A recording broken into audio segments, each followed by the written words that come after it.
Hello, everybody. This is Morbid Mads, and today I'm coming at you with a preview of my upcoming series of the survivors of the impossible iceberg. In this series, we'll be going over an iceberg that was created by Reddit user u/arsavage90, which no comment on the name there, but the iceberg covers stories of people who survived something that should have ended with them dead. This video will just be a preview of the upcoming series, where I tell you 4 different survival stories from the first 4 layers. Now, let's get right into it. Aaron Ralston. In 2003, Aaron Ralston, a now 48-year-old mountaineer, was canyoneering in Blue John Canyon in Utah. It was a solo trip, and he hadn't told anyone he was going on it. While he was descending the lower stretches of the Slot Canyon, a suspended 800-pound boulder dislodged while he was climbing down from it. As it fell, it first smashed his left hand and then crushed his right hand against the canyon wall, effectively trapping him miles from civilization, unable to call for help. For days, Ralston stayed trapped, slowly sipping the water he had with him and eating the 2 burritos he had packed. By the 5th day, Ralston had resorted to drinking his own urine and even carved his name and birth date and what he presumed his date of death to be into the wall, so that whoever found his body would know who he was. He videotaped his last goodbyes to his family and did not expect to survive the night. My name's Aaron Ralston. My parents are Donna and Larry Ralston of Englewood, Colorado. Whoever finds this, please make an attempt to get it to them. Be sure of it. I would appreciate it. But as he attempted to stay warm, he began hallucinating and had a vision of himself playing with a future child while missing part of his right arm. Ralston later credited this as giving him the belief that he would live. When he awoke the next morning, he discovered that his right arm had begun to decompose from the lack of blood flow. He realized the only way to escape would be to cut it off, so he began the excruciating process of amputating his forearm with a knife and pliers, using tubing from his camelback as a tourniquet. Finally, after agonizing 3 hours, he freed himself and climbed out of the canyon, rappelled down a 60-foot sheer wall, and attempted to walk the 6 miles back to his car. A few miles in, he came across a family from the Netherlands who gave him food and water and alerted authorities. He was picked up by a helicopter 4 hours after amputating his arm. During the ordeal, he lost 40 pounds, including 25% of his blood volume. If he had amputated his arm earlier, he would have bled to death before escaping. But if he had not, his remains would still be in that canyon. Today, Aaron has 2 beautiful children, just like he envisioned in that hallucination that saved his life. He also continues to mountaineer and does not let the fear that this caused him hold him back in any way. U.S. Airways Flight 1549. On the afternoon of January 15, 2009, U.S. Airways Flight 1549 was scheduled to fly from New York City's LaGuardia Airport to Charlotte Douglas International Airport in Charlotte, North Carolina. It was being flown by experienced pilot Chelsea Sully Sullenberger and First Officer Jeffrey Skiles, with 150 passengers and 3 other crew members aboard. The flight was cleared for takeoff to the northeast from LaGuardia's runway 4 at 3 p.m. With Skiles in control, the crew made its first report, stating that the weather was unusually clear for that time of year, so much so that Sullenberger remarked to Skiles, "What a view of the Hudson today." But the mood on the aircraft would soon change, when about 1 minute later, the aircraft struck a flock of Canada geese head-on in a way that looked like a Hitchcock film. This impact caused engine failure moments later in both of the plane's engines, leading to a loss of thrust, causing the plane to suddenly be free-falling. Immediately, Sullenberger called in a mayday to New York Air Control. He asked the air controllers for landing options in New Jersey, mentioning Teterboro Airport, and permission was given for Teterboro's runway 1. Initially, the pilots responded, yes, but then, moments later, we can't do it. We're going to be in the Hudson. The aircraft passed less than 900 feet above the George Washington Bridge. with Sullenberger commanding over the cabin address system to brace for impact, with the flight attendants relaying the command to passengers. About 90 seconds later, the plane ditched into the Hudson River. Flight attendants compared the ditching to a hard landing, with one impact, no bounce, and then a gradual deceleration. The ebb tide then began to take the plane southward. Sullenberger opened the cockpit door and gave the order to evacuate. The crew then evacuated the passengers through the overwing exits, water entering through a hole in the fuselage, and the cargo doors that had come open. As the water rose, Doreen, the rear flight attendant, shouted to the passengers to climb over the seats. At this point, Doreen was up to her neck in water, but somehow, even with a severe laceration to her leg, made it to the front of the cabin to be evacuated after the passengers. Once everyone had been evacuated, Sullenberger walked the cabin twice to make sure nobody was left behind. Some evacuees waited for rescue, knee-deep in water on the partially submerged slides, with some wearing life vests. Others stood on the wings, or, fearing an explosion, swam away from the plane. Within 2 minutes, 2 ferries were there and began taking people aboard. About 140 New York City firefighters responded to nearby docks, as did police, helicopters, and various civilian vessels and divers. Other agencies provided medical help on the Weehawken side of the river, where most of the passengers were taken. The last person was taken from the plane at 3:55 p.m. Incredibly, the passengers and crew only suffered 95 minor and 5 serious injuries, with no fatalities. When Captain Sullenberger was asked how he executed such a perfect ditch that day, he said, "One way of looking at this might be that for 42 years, I've been making small, regular deposits in this bank of experience, education, and training. And on January 15th, the balance was sufficient so that I could make a very large withdrawal."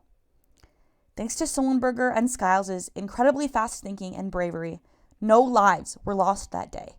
Perhaps that's why this incident is now known as the Miracle on the Hudson. Stephen Callahan. Stephen Callahan is a naval architect, sailor, and inventor, and a successful one at that. He holds 3 patents, 2 of which are a type of boat that he invented himself. However, Callahan's inventions are not what he is most well known for. Rather, it's the fact that he survived 76 days adrift in the Atlantic Ocean on only a life raft. In 1981, Callahan departed Rhode Island on the Napoleon Solo, a 22-foot-long sloop that he had designed and built himself. His plan? To sail all the way to England. But on January 29th, the Napoleon Solo encountered a growing storm. The vessel was struck by an unknown object, which caused a hole to form. The ship quickly filled with water and became swamped, although it did not sink outright due to the watertight compartments Callahan had designed into the boat. Unable to stay aboard the Napoleon Solo as it filled with water and was overwhelmed by breaking seas, Callahan escaped into a 6-person Avon inflatable life raft, which measured about 6 feet across. He stood off in the raft, but managed to get back aboard several times to dive into the water and retrieve a piece of cushion, a sleeping bag, and an emergency kit containing, among other things, some food, navigation charts, a short spear gun, flares, flashlight, solar stills for producing drinking water, and a copy of Sea Survival, a survival manual written by Dougal Robertson, a fellow ocean survivor. Before dawn, a big breaking sea parted the life raft from the Napoleon Solo, and Callahan drifted away. The raft drifted slowly to the west, and after running out of his meager supply of food, Callahan survived by, as he put it, learning to live like an aquatic caveman. He used the spear to kill fish as well as birds that came close to his raft, and then ate them.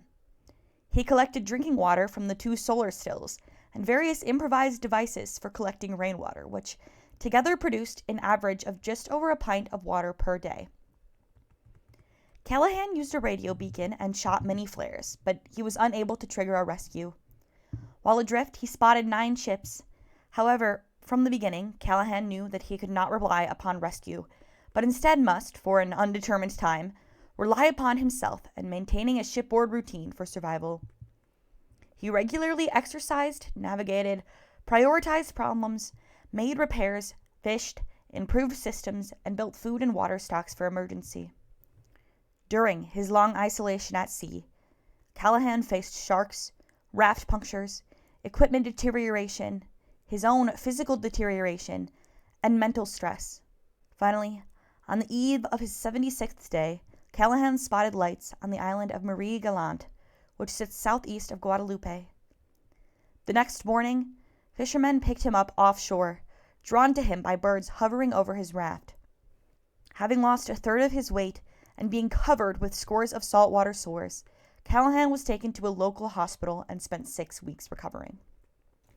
Despite the trauma of this experience, Callahan managed to stay focused on the positive elements of his experience, describing the night sky at one point as a view of heaven from a seat in hell. He does not let this experience define him or what he does. He is not at all afraid of the ocean, and he still enjoys sailing. In fact, since his survival drift, he has made dozens more of additional offshore passages and ocean crossings. Chris Lemons.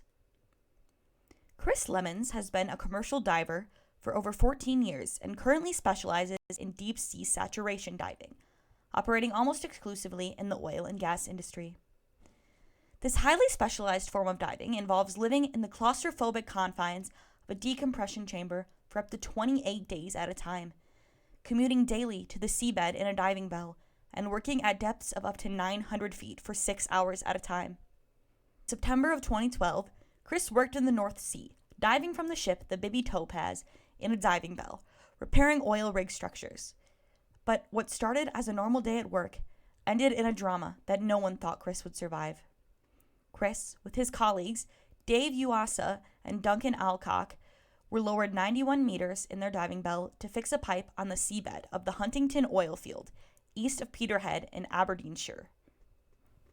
The crew was in the middle of the repair when they heard an alarm, quickly followed by communication from the ship that they needed to get on top of the structure they were in and back to the diving bell as quickly as possible. The ship's computer, which was meant to make sure the ship did not drift, had failed, and due to the 35-knot winds, the ship had begun to move. What happened next was nothing short of a disaster. Chris's umbilical cable, a tether back to the diving bell and the ship, which provides divers with breathing gas, hot water to keep warm, as well as light and electricity, became snagged on part of the metal structure.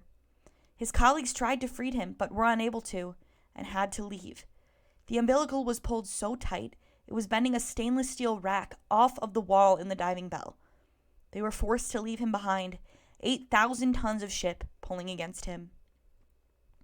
Soon, his communication cable snapped, followed shortly by the gas hose, leaving him with only 6 minutes of oxygen stored in his emergency tank. He fell down to the ocean floor, but somehow he managed to find the structure they had been working on and climbed to the top of it. By this point, he only had 2 to 3 minutes left of air. Chris says, "I realized very quickly that the end was nigh. I was on a countdown clock, and it was counting very fast. I think once I accepted there was no hope of survival, I was powerless to do anything to save myself. A quiet resignation came over me. I remember it being a period of great sadness, really, of disbelief. How could I find myself in this dark, sad, horrible place, and this is where I would end my days? I thought of everybody at home and the chaos I would cause." When his colleagues Dave and Duncan returned to the surface, they were aware that there was little chance Chris would survive. However, despite believing that they would be retrieving a body, they did everything they could to get to him as fast as possible. Immediately diving back down, they were mourning their friend and steeling themselves for seeing his corpse. 35 minutes after Chris had turned on his emergency supply of air, Dave pulled him into the diving bell and Duncan began CPR. Miraculously, Chris spluttered to life. Against all odds, Chris had survived. He did not even sustain brain damage from being without oxygen for so long. But how? According to scientists, the gas he was breathing had such a high concentration of oxygen that it saturated his tissues and cells, allowing his blood to continue pumping for the amount of time he was underwater. However, this would not have sustained him forever. It was thanks to the fact that his colleagues put so much effort into finding him quickly that he survived. Much like Callahan and Ralston, Chris did not gain a fear of the ocean. He was back in the sea only 3 weeks later and continues diving to this day. Because of his colleagues, which are now his lifelong friends, he was able to marry his fiancée and lives a happy life. And that marks the end of our Survivors of the Impossible Iceberg preview video. I sincerely hope that you enjoyed it, and if you did, please consider leaving a like, commenting, and subscribing, especially because I will be covering this entire iceberg in my next videos. Thank you so much for watching, and I'll see you next time on Morbid Mads.